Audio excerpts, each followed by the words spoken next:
करके कह दिया जाता है कि एक समुच्चय ए है जिस पर दो संबंध R1 और R2, अगर ये दोनों तुल्यता संबंध है तो हमें दिखाना है कि R1 इंटरसेक्शन R2 भी क्या होगा, एक तुल्यता संबंध होगा। इसे एक अलग क्वेश्चन की तरह से कह दिया जाता है, लेकिन ये अगर शॉर्ट रूप में देखें तो यही क्वेश्चन है कि दो तुल्यता संबंधों का सर्वनिष्ठ भी एक तुल्यता संबंध ही होता है। तो हम मान लेंगे कि हमारे पास एक समुच्चय ए है जिस पर दो संबंध है, एक है R1 और एक क्या है R2 है, जो कि तुल्यता संबंध है। हम मान लेंगे इसके प्रूफ में, माना समुच्चय ए जो कि फाई के इक्वल नहीं है, मतलब अरिक्त समुच्चय है, पर दो तुल्यता संबंध एक R1 व R2 है।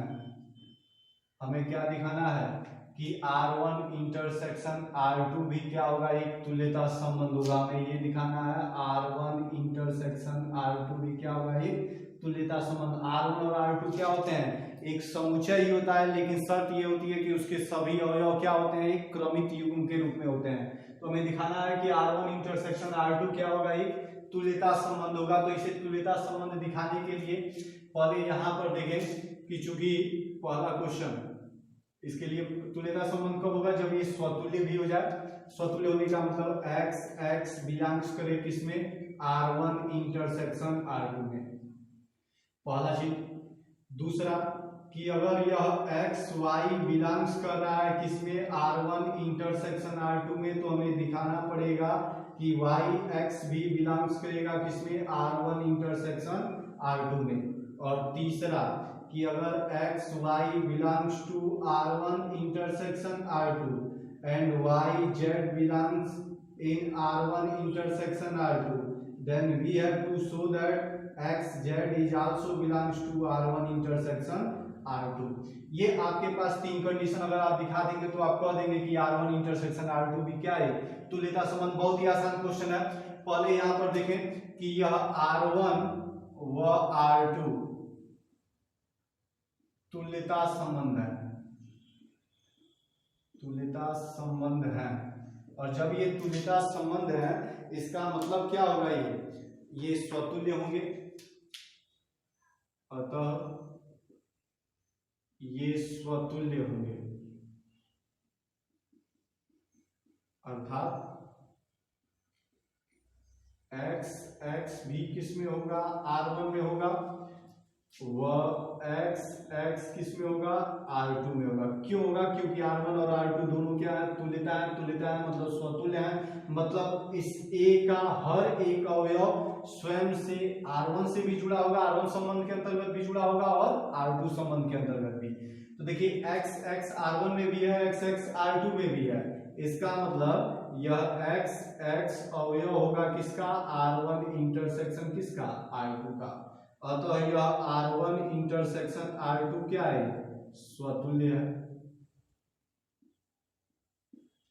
R1 इंटरसेक्शन R2 क्या है, स्वतुल्य है। इसके बाद सेकेंड टर्म कि हमें सममित दिखाना है। तो सममित के लिए मान लेंगे कि यह x y अवयव है किसका, R1 इंटरसेक्शन R2 का।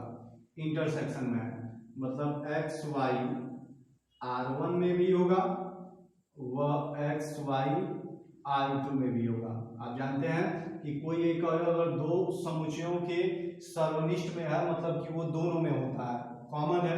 इसका मतलब अब देखें, चूंकि R1 और R2 क्या है, तुल्यता संबंध है, चूंकि R1 व R2 तुल्यता संबंध है, तुल्यता संबंध है, इसका मतलब ये क्या होंगे, सममित भी होंगे। और जब सममित भी होंगे, इसका मतलब यह yx बिलोंग्स करेगा किसमें, R1 में, और yx भी बिलोंग्स करेगा किसमें, R2 में। क्योंकि ये दोनों संबंध क्या है, तुल्यता संबंध है। तुल्यता संबंध है मतलब सममित भी है और सममित भी है, इसका मतलब इनका उल्टा भी इनमें होगा, मतलब yx भी R1 में होगा और yx R2 में भी होगा। इसका मतलब यह yx बिलोंग्स करेगा किसमें, R1 इंटरसेक्शन R2 में। तो देखिए यहाँ पहले x Y R1 intersection R2 में है, तो वाई एक्स भी R1 इंटरसेक्शन R2 में है। इसका मतलब R1 इंटरसेक्शन R2 क्या है, सममित संबंध है। अगला, इसे संक्रमक दिखाने के लिए,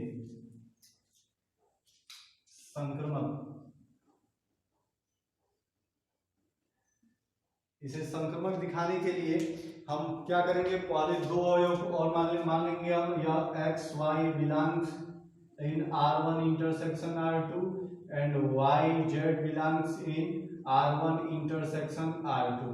तब हमें ये दिखाना पड़ेगा कि एक्स जेड किस में है, R1 इंटरसेक्शन R2 में है। चलिए इससे क्या मिलता है हमें, ये अगर हमने दोनों मान लिया तो यह x y belongs in R1 और वाई जेड बिलोंग्स इन किसमें, R1, दोनों को एक साथ लिख रहे हैं।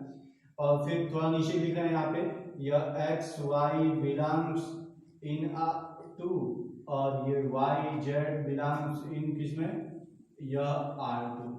ये R1 और R2 फिर वही कहानी की ये तुल्यता संबंध है। इसका मतलब ये संक्रमक भी होंगे। संक्रमक होंगे मतलब क्या, कि अगर एक्स वाई R1 में है, वाई जेड अगर R1 में है, इसका मतलब यह एक्स जेड भी किस में होगा, R1 में होगा।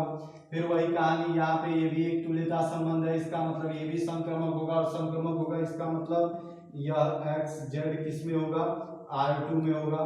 इसका मतलब ये भी R1 में है और यही R2 में भी है। इसका मतलब यह एक्स जेड किस में होगा, R1 इंटरसेक्शन R2 में। तो जहाँ देखें x Y R1 intersection R2 में है, Y Z R1 intersection R2 में है, तो एक्स जेड भी किस में हो गया, R1 इंटरसेक्शन R2 में। इसका मतलब ये R1 इंटरसेक्शन R2 क्या है, स्वतुल्य भी है, सममित भी है और संक्रमक भी है। इसका मतलब दो संबंधों के सर्वनिष्ठ भी क्या होते हैं, तुल्यता संबंध ही होता है। ये आप इतना करने का प्रयास करेंगे। कल हम इसके एक्सरसाइज, एनसीईआरटी के एक्सरसाइज को सॉल्व कराएंगे।